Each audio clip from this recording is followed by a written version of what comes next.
to trading and constantly battling doubt, fear, or frustration, you're not the only one. This actually happens to most beginner traders, and this is what causes them to fail. It's not because they have bad patterns, but it's because of bad mindset habit. In this 4-part series, I'm breaking down the top 20 struggles every beginner trader faces, starting with the 5 that ruin most traders before they even get started. These struggles aren't theories, they are the real mental battles that can destroy your progress, and I'm going to help you beat them. Let's start off with struggle number 1, which is, why do you feel like you're always wrong? And it's funny because as a beginner, and even sometimes now, you'll get into a trade and it almost feels like the market's just waiting for you specifically to put in the trade so that it could just go the opposite way. Comment down below if you could relate to that. Now, the best way to minimize this is that you can't just take a wild trade. First of all, you should learn how to read the charts. You should learn technical analysis, because that way you'll be able to plan your trades better. You'll be able to get into trades with a more precise timing than just randomly. And also, you need to strategize how much you're willing to lose, how much you're going to make, how long you should hold the trade for. So if you have the answers to all these questions, you're going to be probably wrong a little bit less often, and you won't feel that every time you jump into a trade, you always feel wrong. Now, the second struggle is how to stop panicking when a trade goes red. Again, it all has to do with planning, and you should know before getting into the trade how low your trade could possibly go and when you should be getting out. You should have some type of a stop loss or some type of a mental stop loss that you say, well, you know, if it goes below this level, I have to get out even if it's with a loss. Because if you stay on with the trade and it's one of those days where they're just going to give you a crazy red candle all the way down to the basement, you could end up losing more than what you wanted to lose, especially if you don't have a stop loss. And then all you're going to be having is hope and prayers, hoping that everything will come back up in your favor. But hopes and prayers don't work here in trading. What works is technical analysis, knowing when to get in, when to get out, and being as precise as you can. So that will help you stop panicking if you have a strategy and you have a plan before taking your trade. Now, the third struggle is how to regain confidence after losing. And this is a big one, trust me. My confidence has been beaten out of me a couple times by the market here. Comment down below if you guys have had a similar experience. But what you need to do is not quit. You know, get back into a trade, not a random trade. Again, with a plan, with a strategy, a good setup, know what you're doing, get into the trade, but maybe don't get in with as much as you would have gotten in with yesterday. Maybe with half, maybe only do a $10 trade. Start building up small wins, because by building up the small wins, you already know with that win, even if it's only $10 that you win or you only trade with $10, you know if you would have put more money, you could have made more money. So the thing is, the wins is what's going to give you the confidence. And again, after a big loss, start off small, get a couple of wins, and then start playing around with what you would usually trade with, and eventually your confidence will get back. Now, the fourth struggle is what to do when the market feels overwhelming. Now, why would the market feel overwhelming? Again, it's going to feel overwhelming if you don't have a plan, you don't have a strategy, you don't know what you're doing. You're going to war and you want to be Rambo with a machine gun just trying to spray everybody, instead of having a strategic war plan of maybe let's sideswipe these people from the back and we have the advantage type of thing. You understand? So if you have a plan and a strategy, that's automatically going to cut down your panic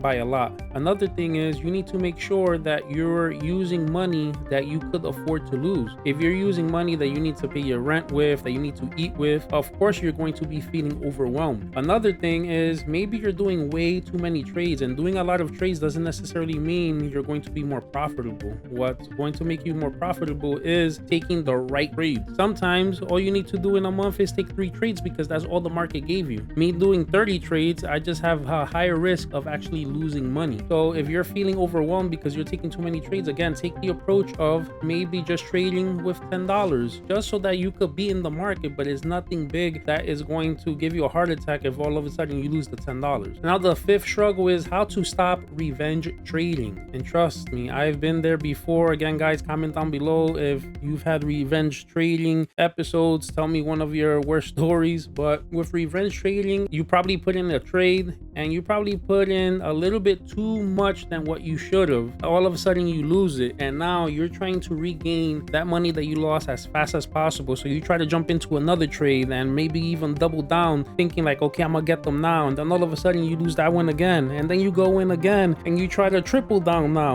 that's revenge trading. You don't want to do that. You don't want to now double down, triple down, or trade unnecessarily just because you lost and now you have to make back the money. Again, precise timing, perfect plan, perfect strategy before entering the trade. You need to know how much you're going to lose, how much you're going to win, when you're going to get out. Have a couple scenarios. If this happens, I'm going to do this. If this happens, I'm going to do that. And there should be no revenge trading. If you lost a trade now, that doesn't mean that your next trade you're going to lose. That doesn't mean it's going to win. Each trade is an individual event and you have to treat it as so. So forget it. If you lost a lot of money, let's say right now trading in this one, take a little bit of time off. Like I said, get in with a trade with a smaller amount, and when you're ready and you see the opportunity, you see your signals, you see your patterns, you see your strategy that you usually win trades with, then you go ahead and enter that trade. But if you're not seeing what you have to see, there's no reason to get into a trade because you're just probably going to end up losing even more. All right, guys, so if any of these struggles hit home, just know you're not broken, you're just early. These are the challenges that either build discipline or break traders entirely. This was episode 1 of 4. In the next one, we'll cover 5 more struggles, like how to deal with comparison, boredom trading, and constant strategy hopping. Comment below which of today's questions hit you the hardest, or what you're personally going through as a trader right now. And make sure to subscribe because the next episode might be exactly what you need to hear. Stay disciplined, be patient. This is Flex Candle, where we read the candles and flex the moves. Catch you on the next episode.